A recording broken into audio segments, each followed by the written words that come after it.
The palace was shocked just moments ago by an unexpected announcement.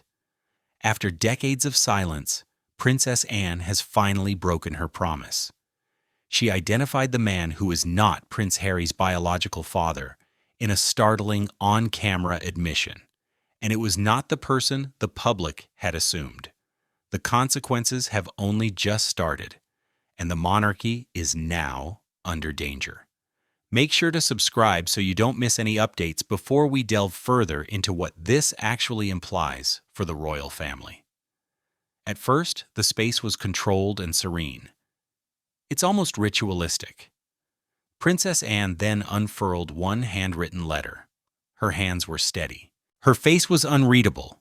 It was merely ink on paper, delivered by a voice that had been silent for decades. There was no preamble, no softening of the words. Her first speech was followed by a stillness that was more oppressive than any previous royal scandal. The press saw that this was neither a clarification nor a symbolic gesture, as palace staff shuffled uneasily. This detonation occurred. Anne remarked that a fact that had been concealed in plain sight was revealed in each of the letter's precise lines, a reality that is closely related to Princess Diana. Diana herself had pleaded for this truth to be kept safe until the point at which being silent becomes more perilous than being honest. Outside the gates, the crowd exploded. More quickly than confirmation could ever spread, confusion did. Unanswered queries were screamed by reporters. Fragments of Anne's statements, devoid of context, but laden with consequences, lit social media feeds. People halted what they were doing in their houses all around the nation because they felt that something basic had changed. Anne made thoughtful, almost reverent references to Diana. She talked about loneliness, dread, and a young mother caught between duty and reality. She mentioned a secret that was never intended to embarrass a youngster, but to reveal a system that prioritized compliance over integrity. The weight behind her voice was evident, but it did not falter. The line that stopped the room in its tracks then came, an affirmation that the late queen was aware, not suspected, not indirectly informed.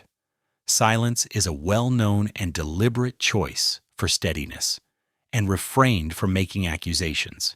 She made no excuses.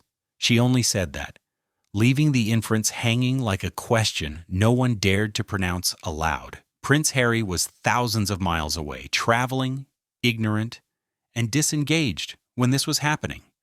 Every headline included his name, but he was going about his everyday business. He had no idea that the foundation of his identity was being torn away. The shock was intensified just by that contrast. A family makes the decision first, a son learns last. Reactions were immediately divided across the country. A few felt deceived. Others experienced vindication. For a man who had always seemed to stand a little apart, many were grieving. Now knowing why, the monarchy, which was based on tradition and certainty, was suddenly vulnerable, and very human. After folding the letter and looking up, Anne stopped talking. However, the harm was already done. Because truth does not back down once it is stated. All it has to do is wait for the next door to open. But in order to really comprehend the significance of this event, we need to revisit a number of private meetings and secrets that Anne has kept for many years. Princess Anne has always been the silent guardian behind the palace walls. However, she never showed weakness by being silent. It was a tactic. She witnessed faces lying, realities being concealed, and legacies being constructed on false foundations for years. Her choice to speak out is now motivated by revenge, rather than just personal grievances. The royal who was always looking for praise was Anne. Her role was defined by loyalty, her presence was formed by discipline, and her armor was made of constraint. She watched while others wriggled for favor. She recalled as others talked. Those closest to her frequently confused that silence for acceptance, not understanding that it was a calculated move. Since Anne didn't forget, she made a catalog. She waited. Small and easily forgotten, There were times when the mask came off. A tense moment at a family get-together. A snippet of conversation in a hallway, shared with Diana that seemed to imply an unsaid understanding for a brief moment. Insiders remember periods of tension between Anne and Charles that were fueled by silence. Diana had once said that Anne had never repeated till now, always going back to a sentence. After a private altercation with the Queen, that tension became more intense. It was supposed to be a private conversation between mother and daughter, blood and crown. It turned into a fracture instead. After learning that loyalty had its boundaries and that keeping quiet had repercussions, Anne left that meeting altered and her trust damaged. She no longer believed that the truth would come to light on its own after that. Methodically and quietly, she started gathering what others had attempted to scatter. Not hearsay, not rumors, not records, not dates, not reports that never made it to the light. It was revealed to her which files and cabinets were never opened. Miles were shifted, but not frequently enough to be remembered. Every revelation strengthened her determination. Protecting what she felt had been betrayed, not exposing for show. She had very little faith in anyone, a confidential equestrian sworn to secrecy, a royal doctor whose morals prevailed over his desires. Bound by danger and a common realization that certain truths require patience, they united to form a triangle of stillness. Anne was never hurried. She bided her time till speaking would be more important than maintaining comfort. After the Queen's passing, those in her immediate vicinity observed the change. Her stare was more direct and her posture seemed heavier. The constraint persisted, however, the hesitancy disappeared. Clarity replaced obligation, which was taken away by grief. With the matriarch gone, Anne no longer felt bound by a pledge made in a different time period and with other regulations. With a renewed sense of urgency, she started to revisit old recollections. Conversations that had previously been written off as emotional now sounded purposeful. Once ambiguous warnings felt exact today. During that re-examination, Anne realized that her silence had been incorporated into the system she hated. Silence was no longer a sign of loyalty. Complicity was involved. The choice was not made lightly. She was the one who realized the weight of the repercussions and the restless nights that accompanied them. However, Anne had come to a decision from which she could not break free.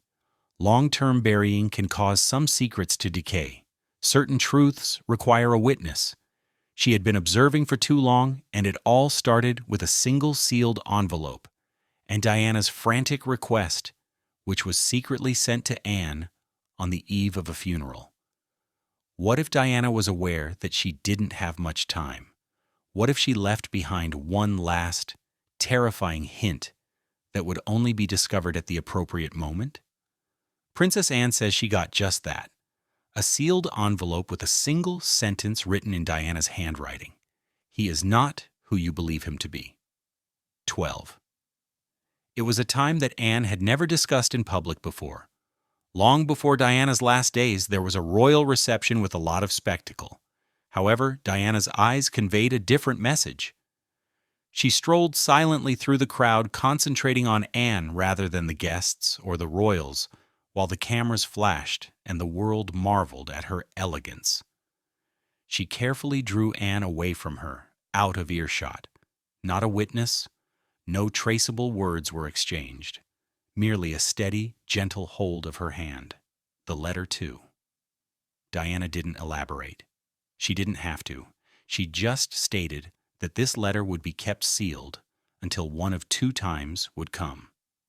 Either the Queen passed away, or Harry turned 35. Whomever was first. At that point, Anne would comprehend why she had been selected and why it was impossible to reveal this information too soon or too late. For years, Anne concealed that envelope. She carried out Diana's request with the same meticulousness she applied to all of her royal responsibilities, hidden away in a locked drawer away from royal archives and inquisitive eyes. But as time passed, that paper's burden increased. It occurred to her when Harry stood slightly out of time during family gatherings, bearing a strain that he didn't seem to comprehend. As the Queen's health deteriorated, she considered whether silence was coming to an end. Anne then opened it following Queen Elizabeth's funeral. The dread in her voice and the finality of Diana's presence that day resurfaced as soon as she saw her handwriting. The words were succinct, yet devastating. Diana named the truth rather than only hinting at it. She brought up a man about whom Anne had only heard whispers, a name that is both commonplace and dramatic: James H. Major. A whole account was not included in the letter. Although it wasn't intended to, its goal was obvious. Diana claimed that she had always believed that someone had altered her personal medical data. When she demanded independent testing, she was sternly reminded that palace doctors had been instructed to prioritize discretion above accuracy. Exposure to the public would have repercussions, for her, for her sons. Anne later acknowledged that she had heard rumors of these threats before. However, hearing it straight from Diana, in her own words, turned conjecture into fact. This was not a work of tabloid fiction. It was a mother's last stand for her child, and a challenge to someone she trusted to face the future as well as preserve the past. Diana had buried her royal landmine deep enough to keep her boys safe, but not so deep that it would never be discovered, so it was more than simply a private confession. Anne kept other pieces of evidence dear to her heart, nevertheless, besides Diana's letter. Whispers would become indisputable evidence according to the DNA results. Beneath decades of institutional secrecy and controlled image, buried deep within royal archives, was a forgotten truth. Instead of depending solely on Diana's word, Princess Anne discovered an unapproved DNA test that was conducted covertly, found to be startlingly conclusive, and imprisoned. So far. That test's beginnings may be traced back to 1993, when murmurs in the royal hallways started to escalate into something more hazardous.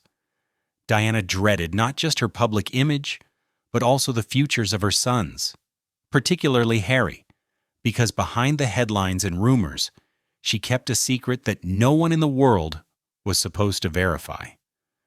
Diana was being tormented by the media and was trapped in a marriage that was crumbling due to betrayal.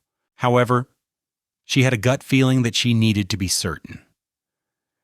She confided in a royal physician who had gained her trust over the years in complete secrecy, of silent assistance, and one of the few people within the royal walls who realized that Diana wasn't dreaming and that she was alerting others to a serious threat. He consented to assist. Along with Prince Charles, Harry, and another man whose name Diana never mentioned out loud, but whose identity would shortly come to light, they planned what should have been impossible: a private DNA comparison. The outcomes were conclusive and catastrophic. Charles is a 0% match. 99.7% of them match someone else. James Hewitt, Major? It wasn't conjecture. It wasn't a theory. Science was involved. Irrefutable, clinical, and cold. A single document that destroyed the monarchy's long-held myth of ancestry. What followed, however, was worse than a cover-up. Erasure was the cause. Within weeks, the doctor was quietly removed from his position. Although it was officially retiring, there were rumors to the contrary. After receiving a warning through back channels, Diana recognized she had crossed an invisible line and faced unanticipated consequences when files vanished from hospital archives. The report had been viewed by others than Diana, though. Years later, Anne discovered a misfiled file among estate inventories while doing a quiet estate audit. It was not intended to be present. There were only 3 sheets of paper in the thin folder. One phrase, however, stuck out. It was read and burned into the top of the page. Not allowed to reveal. H.M. placed the order. When she recognized what it was, her breath caught. The exam. The one that was never to be seen again. Anne accepted it. Should preserve it rather than reveal it just yet. She realized then why Diana had been afraid. Why hadn't she screamed? instead of whispering. Not because it was untrue, but because it was. The monarchy would not permit this truth to come to light. Knowing that the day would come when the document would be more important than the scandal it threatened to cause, Anne concealed the file and sealed it behind layers of security. The report was now more than just proof, because Diana's letter had been opened, and the Queen could no longer conceal what she had previously silenced. It was now a matter of calculating. But why didn't Diana ever tell the public the truth herself if it was so obvious? What did she have to defend? Or who? When the walls were closing in, Diana had faith in one lady, Anne, not Camilla, not the Queen. Following that, the sisters-in-law made a private commitment to preserve Harry's emotional stability at any costs. Years later, though, what betrayed that promise? Later, Diana and Anne's relationship was never noisy. It wasn't for polished interviews or public exhibition. It was silent, formed through looks, transmitted through chilly palace chambers, and whispered discussions behind closed doors. Despite her lack of warmth, Anne was sensitive to suffering. She saw the loneliness in Diana's eyes, and Diana saw in Anne someone who could be relied upon to protect a truth that was too dangerous to speak out loud rather than pick sides. Diana was concerned that revealing Harry's parentage would cause more harm than good to the monarchy. She thought it may shatter Harry. The youngster had already grown up amid a circus of the media. A child known as the Spare was imprisoned in a society where love was a scarce commodity and scrutinized by tabloids. To tell him that the family that had molded his existence was not the right place for him, it wasn't simply unimaginable, it was inhumane. Anne paid attention. There was a heavy silence that screamed louder than words, yet not with condemnation. And when Diana did say, "He's not Charles's son," Anne didn't hear any scandal. Fear was the cause. Diana wasn't using the truth as a weapon, not for herself, but for her child. She was burying it. In order to shield Harry from the outside world, the organization, and occasionally even himself, she requested Anne to keep it a secret. With one caveat, Anne fulfilled her promise. She declared, "I'll have no choice if the truth ever threatens the monarchy's existence." Diana comprehended. Because even though she didn't trust the palace machine, she still thought it was a good idea. The notion that her sons would eventually create a crown that was more compassionate and human. She didn't want that destiny taken away from Harry. She hoped he would be protected long enough to develop into it. However, Diana also disclosed something else that evening. Thank you. Charles had chosen appearances above confrontation because he knew and had known for years. Chosen appearance over closeness. Diana asserted that it was a calculation rather than merely apathy. And Camilla stood behind that calculation, she stated. Diana claims that Camilla was the first to propose that Harry be gently removed from the succession. Not suddenly, but quietly behind the scenes, progressively erased and transformed after Diana's passing. She stopped going to some briefings, and she stopped laughing when Charles was around. Her remoteness screamed volumes, even if she never placed blame. Yes, there was grief, but it was disdain too. Someone who had seen her protested silently. Too much and not enough. Years went by. Then followed the breakup, the separation of Harry and Meghan, the accusations, the exile, and the interviews. Anne suddenly realized the negative effects of keeping quiet. On the global stage, she witnessed a guy struggling with an illusion-based identity, and she recalled her pledge to take action if the deception started to eat away at the family from the inside out, in addition to protecting Harry. The time had come. Another storm was gathering as they struggled with the weight of the secret. Harry was looking for answers himself. Harry harbored deep, agonizing, and silent misgivings long before Anne's confession. Fearing that the allegations were more than just news stories, he secretly ordered his own DNA test. But the results weren't only startling, they weren't complete. So far. He had heard the whispers all his life. They accompanied him to military installations, prep schools, and royal visits. He doesn't resemble Charles at all. He is unquestionably Diana's boy. He dismissed it at first. A nasty joke. And fascination with tabloids. However, he secretly pondered. What if the rumors were concealing something real? What if his intuition, which he had long written off as paranoia, was correct? On a restless night, Harry told Meghan, his voice no more than a whisper. He referred to himself as a decoy prince, someone who was never intended to take the throne, merely to play a part. Meghan paid attention. Then she did something that had never been done before. She trusted him. As a guy seeking clarity in a life that had been governed by responsibility and secrecy, rather than as a spouse falling apart, they came to an unchangeable choice together. Harry set up a covert private DNA test while residing in California. It was a covert clinic. It was a clinical procedure. However, the burden of what it might uncover was too great to bear. Weeks passed. The report didn't scream when the results were finally in. Uncertainty was the murmured response. Inconsistencies were present. Genetic indicators that deviated from the assumptions of royal ancestry, nothing certain, but enough to upend the tenuous story he'd been holding on to for years. Meghan pushed for confrontation after being shaken by what she had read. She advised Harry to ask Anne, question Charles, and put pressure on his family. Harry, however, paused. A part of him desired tranquility over the truth. The thought of verifying what he had always feared seemed like destroying the last link between him and the family he still yearned to be a part of. In the end, he sent Anne a personal note that he wasn't even sure would be answered. Not via official channels, without aides, and without following royal etiquette. And he wasn't prepared for the response, and made no denials. However, she also failed to confirm it. "You will know when it's time," was all she assured him. He was haunted by that silence.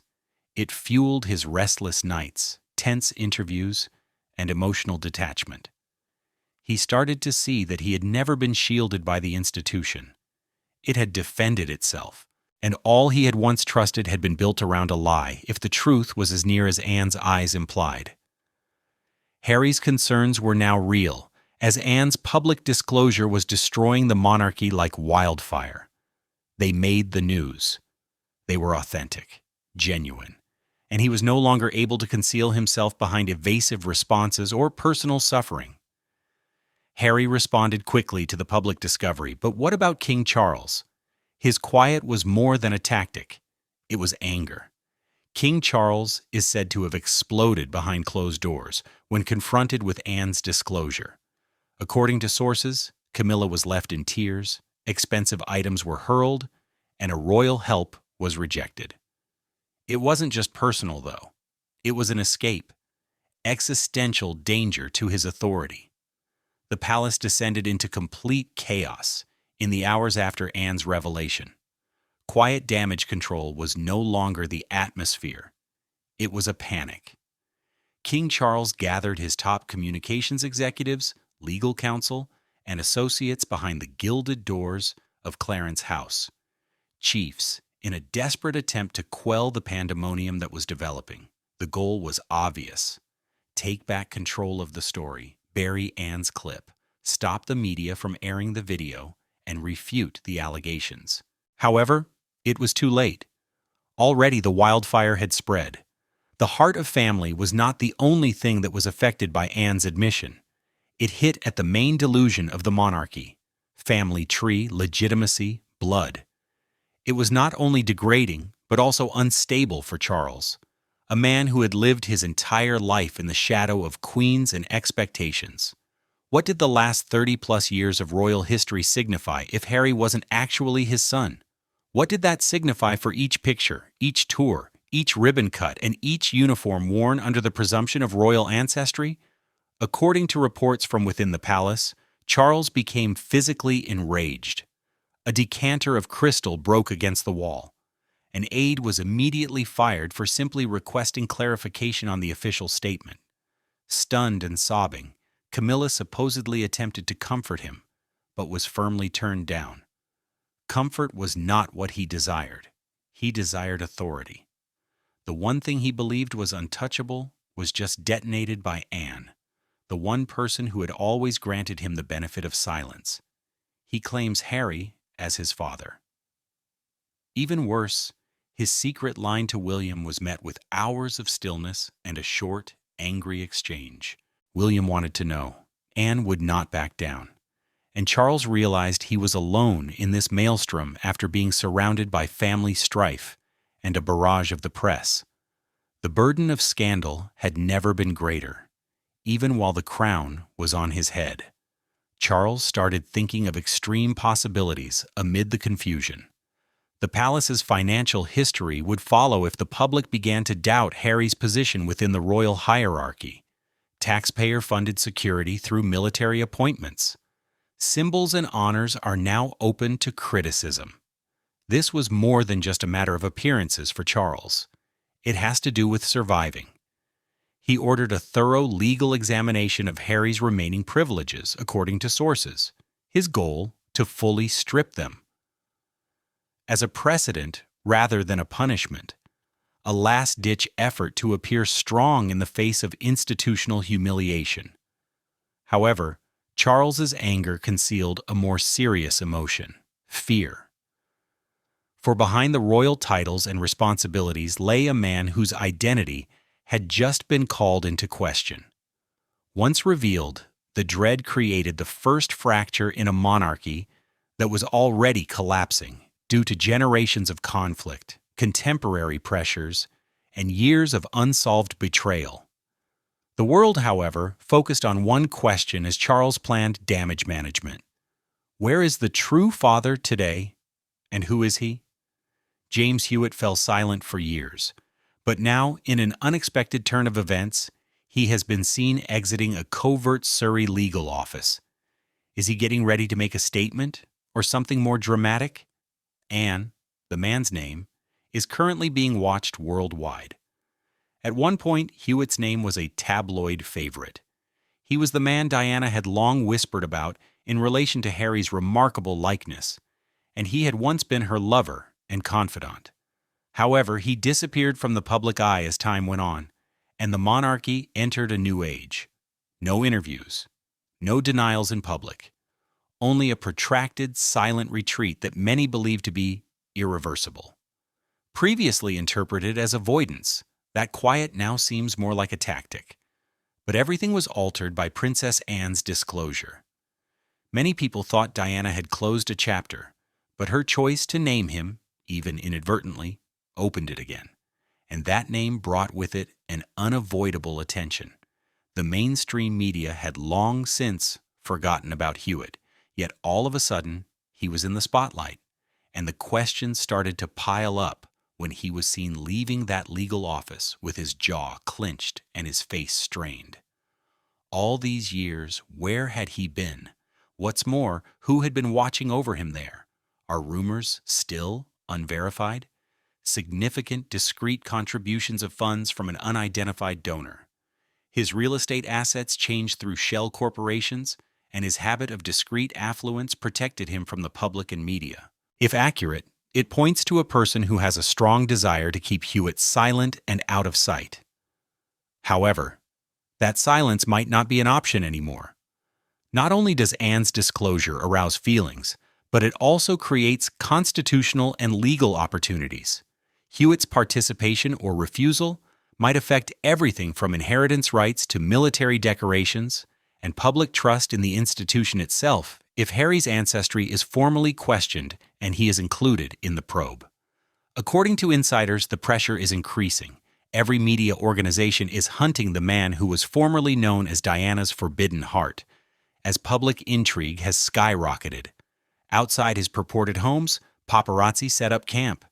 Internet detectives search through real estate documents. Even though Hewitt hasn't made an official remark, It appears from his actions that he is aware of what is about to happen. Few people are aware that Meghan's legal team supposedly reached out initially, silently, discreetly, a query, a request, an offer, perhaps, for closure, not for conflict, because the man at the center of the storm is the one who could provide Harry with the clarity he's been seeking. Then, in a move that rocked royal correspondence to their foundations, a global publication announced that it had landed an exclusive deal with Hewitt, recorded, stored, and waiting to be released. Nobody is aware of what was stated.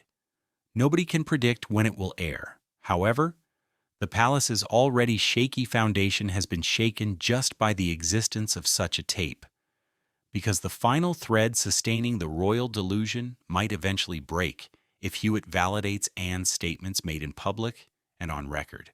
However, one last sealed letter, hidden by the Queen herself, may hold the secret to everything, as the world speculates. According to reports, in her last days, Queen Elizabeth II commanded that a single letter kept in Windsor's vault be opened only in the case that Harry's DNA was directly revealed. According to insiders, the envelope has now been opened, and its contents have changed everything once more.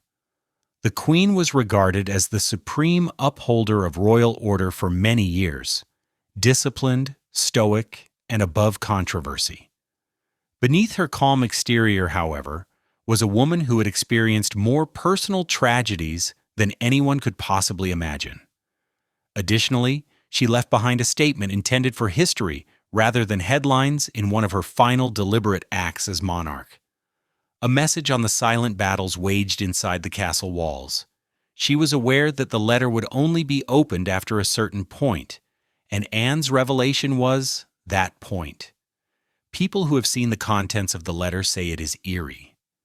Its clarity, not its rage.